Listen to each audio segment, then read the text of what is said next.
Hoy en Si no lo veo, no lo creo, hablaremos de las nuevas constelaciones del zodiaco.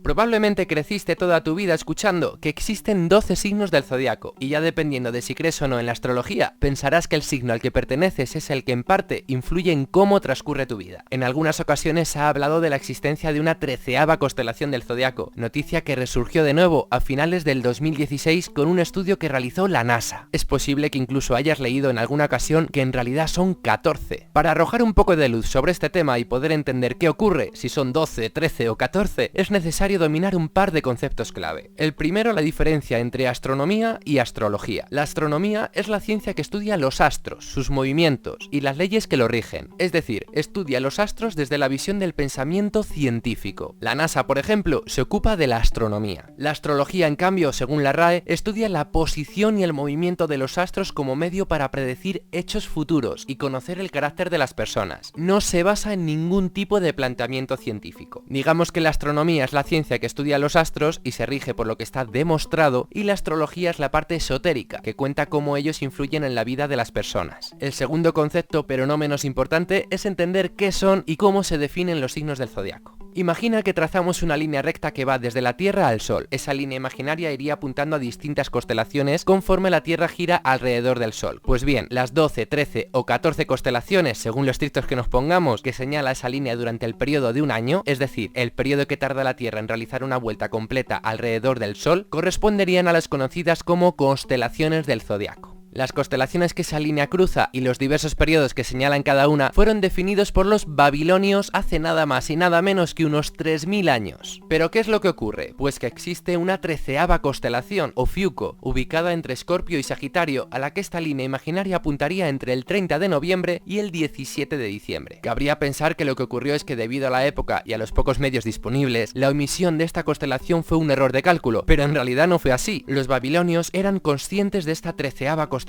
pero decidieron suprimirla deliberadamente para ajustarla a su calendario de 12 meses y tener de esta forma tanto signos como meses. Además, el Sol no apunta a cada una de las constelaciones durante el mismo tiempo. En algunas pasa mucho tiempo y en otras menos. Por ejemplo, en las fechas reales apunta a Virgo durante unos 45 días y a Escorpio en cambio solamente 7. Lo que hicieron los babilonios en su momento fueron dos cosas. Por un lado, suprimir una constelación, Ofiuco, y por otro lado, repartir las 12 restantes en un tiempo equitativo, de forma que así teníamos un signo del zodiaco por mes, y de esta forma se creó el horóscopo. Para más INRI, las fechas correspondientes a cada constelación zodiacal, aunque lentamente, varían a través de los años, debido a que la Tierra se mueve ligeramente con respecto al Sol, desplazando ligeramente hacia donde apunta la línea imaginaria de la que hablábamos antes. Todo esto junto ha hecho que si nos atenemos a los datos proporcionados por la NASA, las fechas reales que utilizamos día a día cambian de esta manera. Si compruebas tu signo, es posible que ahora no corresponda al que creías haber tenido siempre, o incluso que seas del nuevo signo Ofiuco, cuyo significado te explicaremos muy pronto. En contraste con el horóscopo tradicional, destaca la poca duración de constelaciones como Escorpio con solo 7, como dijimos antes. Pero aún más, si nos ponemos más estrictos, tenemos todavía una 14ª constelación. Se trata de Cetus. Tu signo sería Cetus si has nacido desde el 2 de la mañana del 27 de marzo hasta las 2 de la tarde del 28 de marzo, en mitad de lo que sería el signo de Piscis, es decir, un periodo de tan solo 12 horas. Y esta es la razón por la que los astrólogos de la antigüedad descartaron Cetus, debido a la brevedad del periodo que abarca. Pero ¿cómo son y qué significado tendrían estas nuevas constelaciones? La constelación de Ofiuco consta de 174 estrellas. La más brillante recibe el nombre de Rasalage, estrella que es 25 veces más luminosa que el Sol. Ofiuco destaca por su forma cuadriculada, rodeada de estrellas, al este y oeste, que representan a la serpiente. De hecho, Ofiuco es conocido como el cazador de serpientes. Es representado como un hombre y una serpiente colocada en el centro del cuerpo del hombre. En la mitología griega, Ofiuco es Asclepio, hijo de Apolo. Asclepio es conocido por sus habilidades en la medicina y se decía que desarrolló tanto su habilidad que con el tiempo llegó a ser capaz de resucitar a los muertos. Aunque existen varias versiones de la historia de Asclepio, la más extendida cuenta que este poder molestó a Hades por la reducción de los enviados a su reino, el reino de la muerte. Hades convenció a Zeus de que este poder alteraba en exceso el orden natural de la vida y la muerte, y Zeus terminó matando a Asclepio con un rayo, colocándolo como una constelación tras su muerte. Asclepio fue conocido también como Esculapio. Este nombre es conocido sobre todo por la vara de Esculapio, debido a que ha sido tradicionalmente el símbolo de la medicina tradicional. La vara es el símbolo de la profesión médica y la serpiente simboliza el rejuvenecimiento. En cuanto a Cetus, su constelación tiene 189 estrellas. A la constelación de Cetus se le conoce como la constelación del monstruo marino o la ballena. El astro más importante de Cetus se podría decir que es Mira, también conocida como Ceti. Esta estrella es la primera estrella variable conocida, descubierta en 1956 por David Fabricius. Entendemos como estrella variable las estrellas cuyo brillo va cambiando con el tiempo, como si respirasen, en el sentido de que parece como si se contrayeran y expandieran, haciendo que su brillo cambie de una manera regular o periódica, como dicen los astrónomos.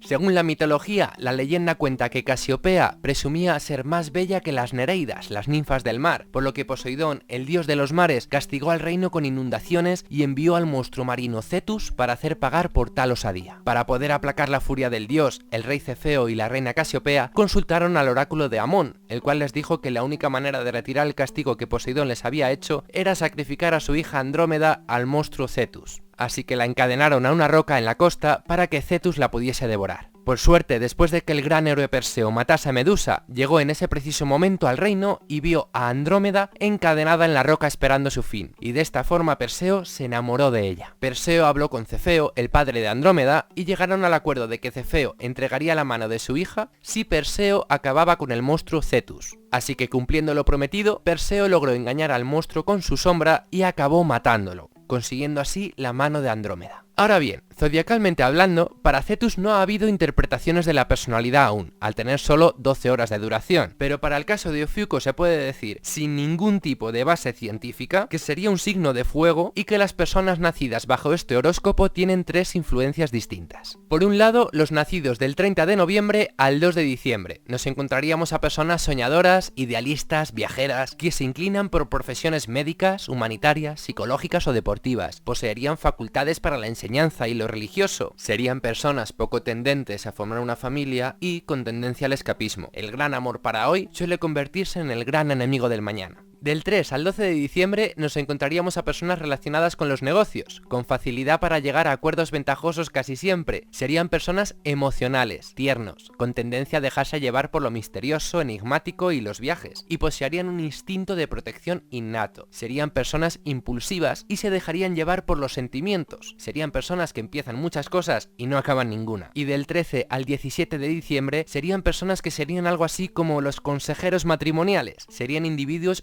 individualistas, tercos, tenaces e intransigentes. En el plano sentimental serían más bien calculadores y poco tiernos. Nacer en estas fechas, según dicen, vaticinaría viajes y cambios, una personalidad que inspira confianza y serían personas con tendencia a ser maestros, consejeros, psicólogos, psiquiatras y médicos. Dicho todo esto, ¿tú qué opinas? ¿Te quedas con tu nuevo horóscopo o mejor con el de siempre? Y por supuesto, si te ha parecido interesante, dale a like, compártelo y no olvides suscribirte. Nos vemos de nuevo en el siguiente vídeo.